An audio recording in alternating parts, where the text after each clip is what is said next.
الدوريات الأوروبية في إنجلترا وأسبانيا وإيطاليا وألمانيا بتشد الجماهير على وجه الكوكب من كل شكل ولون ولغة بالمهارة والحضور الجماهيري والنقل التلفزيوني اللي لسه مش مصروف لنا. والدوري المصري السنة دي قرر يكون مختلف ويدخل على خط منافسة وبقوة، مستغلا قدراته الكوميدية اللي لو استمر على المعدل اللي هو ماشي عليه لغاية دلوقتي هنروح في حتة تانية خالص.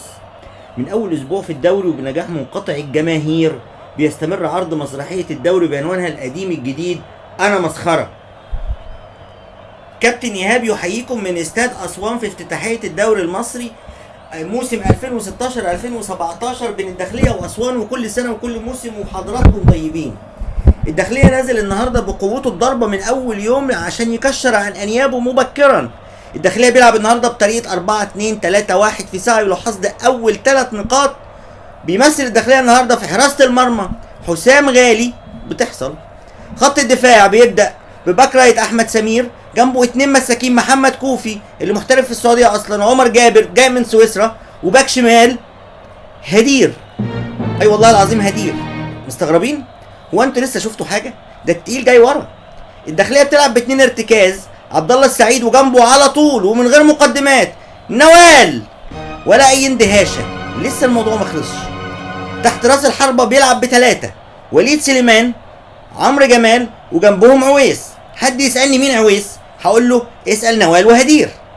كل دول تحت مهاجم وحيد عمرو مين؟ يا سيدي هي جت على ده. بدلاء الداخلية النهارده عماد متعب، جده علي جبر، مصطفى، ومحدش يسأل مين مصطفى، المفروض تبقوا عارفين لوحدكم. عويس، ايوه عويس تاني غير عويس الاولاني، ولو حد عرف عويس الاولاني اكيد هيعرف عويس التاني. ومع مفاجأة دكة البدلاء النهارده نجمة اليوم وكل يوم صفاء، واخيرا وليس اخرا احسن يزعل مننا نجم الفضائيات مرتضى. المدير الفني لفريق الداخليه النهارده كابتن فاروق جعفر اللي استقال اساسا من تدريب الداخليه من شهرين. واحد يقول لي طالما استقال جاي ليه النهارده؟ جاي مع نوال وهدير وصفاء. ولسه مستمرين مع الداخليه اللي شكلها على موعد مع العالميه السنه دي. في مباراه الداخليه وطلائع الجيش في الاسبوع الخامس فجاه اكتشفوا انهم نسيوا يجيبوا لوحه الارقام للتغييرات والوقت الضايع. ربنا سترها عليهم 45 دقيقه، بس جت اللحظه الحاسمه اللي العالم كله هيتفرج علينا فيها. الحكم الرابع على الخط لاعلان الوقت الضايع دقيقتين، وهنا يظهر المعدن المصري الاصيل ويعلن عن الوقت الضايع بصوابعه. ونفس الشيء بيتكرر في نهايه الشوط الثاني واعلن عن 6 دقايق وقت بدل ضايع بايديه الاتنين. ونحمد ربنا ان ما حصلش احداث في الشوط الثاني تستدعي الحكم يدي مثلا 12 دقيقه وقت بدل ضايع، لان الحكم الرابع كان هيضطر يرفع ايديه ورجليه. ولاننا نختلف عن الاخرين قررنا نختلف في كل حاجه. يعني في عصر الهاي ديفينيشن اتحدى لو واحد في ماتش مصري عرف يميز شكل لعيب او حتى رقمه، والالوان كله سايح على كله. وطبعا ما عندناش كره رسميه للبطوله. رسميه ايه يا عم؟ ده احنا عندنا الجديد كله. في مباراه الزمالك والنصر للتعدين قال لك مش المهم نلعب بحاجه مدوره والسلام، هات لهم يا عم كره شاطئيه حمراء نقضي بيها الماتش ده. فكانت النتيجه ان الكره بقت بتروح على مزاجها في الحته اللي هي عايزاها، وعشان يسجل التاريخ ان دي اول مباراه في التاريخ تمشي على حل شعرها. وبما ان احنا بنلعب تالت او رابع موسم باقبال منقطع الجماهير، فقررت نوعيه تانية من الجماهير انها تحضر المباريات غصب عن عين التخين في البلد والراجل يمنعها. كل شويه حكم يستفزه فيتنرفز ويتوقف، ويرجع يلاقي حكم تاني يستفزه فيتنرفز ويتوقف. قال لك هقضي حياتي كلها في المدرج، فقرر انه ما يتنرفزش ويطلع كل الشتيمه اللي جواه بالمنظر ده.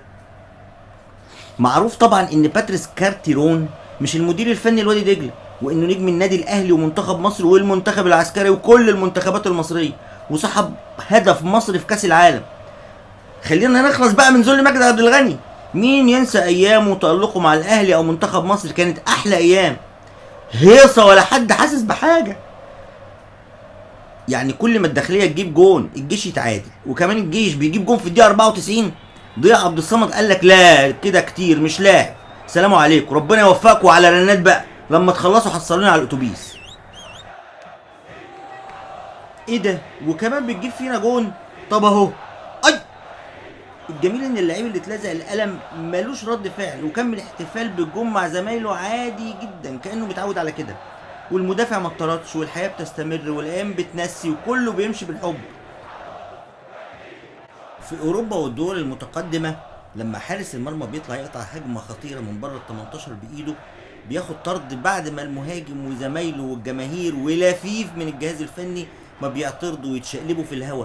انما احنا في مباراه الاسماعيلي والنصر للتعدين لا حصلنا اوروبا ولا الدول المتقدمه ولا المتاخره، احنا في تصنيف لوحدنا، احنا في الطراوه. لان لو افترضنا ان الحكم ما شافهاش، المفروض المساعد يشوفها، او المهاجم وزمايله وجهازه الفني يعترضوا.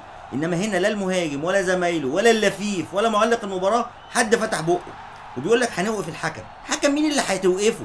ده الحكم والمساعد والمهاجم وزمايله والجهاز ومعلق المباراه والنايل سات، كل دول لازم يتوقفوا لان كلهم مش هنا.